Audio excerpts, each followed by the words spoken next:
Nirbhaya rape case का 10 साल हो गया है। अगर तभी कानून कठोर बना होता तो आज लड़कियों की जान बच गई होती और शायद लोगों को बचाने वाली डॉक्टर की जान उन दरिंदों के नाम ना होती।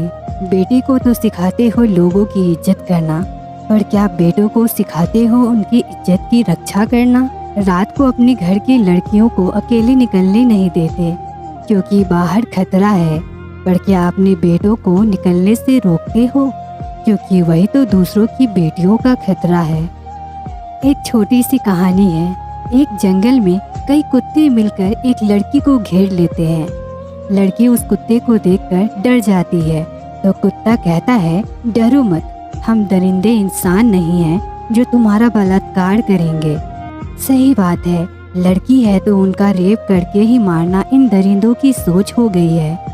बड़ी तकलीफ से लड़कियां अब बाहर निकलकर पढ़ने जाने लगी थी और अपना ऊंचा नाम करने लगी थी। सोच थी कि माँ बाप की वो भी बेटा बने, लड़कों के साथ मिलकर अपने देश को आगे करे और अपने बाप भाई पति की बोझ भी कम करे। पर हर रेप के बाद सोसाइटी में फ्री होकर जीने और चलने की उन दरिंदों को आज़ादी मिल जाती है, पर जंजीर उन लड़कियों के पैर में लगती है जो इनोसेंट थे। शर्म उन्हें आती है जिनके साथ जुर्म किया गया, उंगली तो बस लड़कियों पर ही उठती है। ये गलत है जानते हुए भी विक्टिम को चुप करा दिया जाता है क्योंकि कोर्ट में विक्टिम से बार बार ये पूछा जाएगा कैसे छुआ, कहाँ छुआ, दोबारा वो सब याद करा के कोर्ट में शर्मा दिया जाएगा।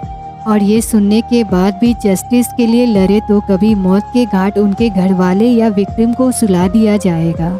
अगर विक्टिम और घर वाले बचे रहे तो उस केस को 10 साल तक लटका दिया जाएगा।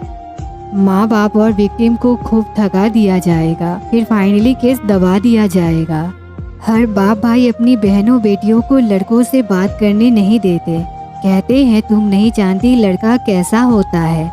पर मेरी दोस्त लोग तो कहती है उनके घर के लड़के बहुत अच्छे हैं। जब हर घर के लड़के अच्छे हैं तो फिर ये कौन दरिंदे हैं?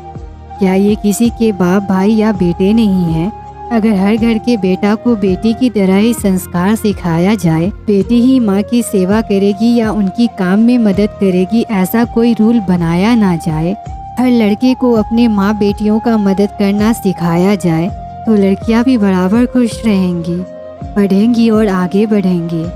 फैमिली लव बॉन्डिंग लड़कियों और लड़कों दोनों को ही सेम सिखाया जाए तो हर घर खुशियाँ होगा। जिस तरह लोगों की इज्जत करना लड़कियों को सिखाया और बताया जाता है, वैसे ही लड़कों को भी सेम चीज़ सिखाया जाए तो हर घर की इज्जत बची रहेगी और देश खुशियों और तरक्की से बढ़ेगा।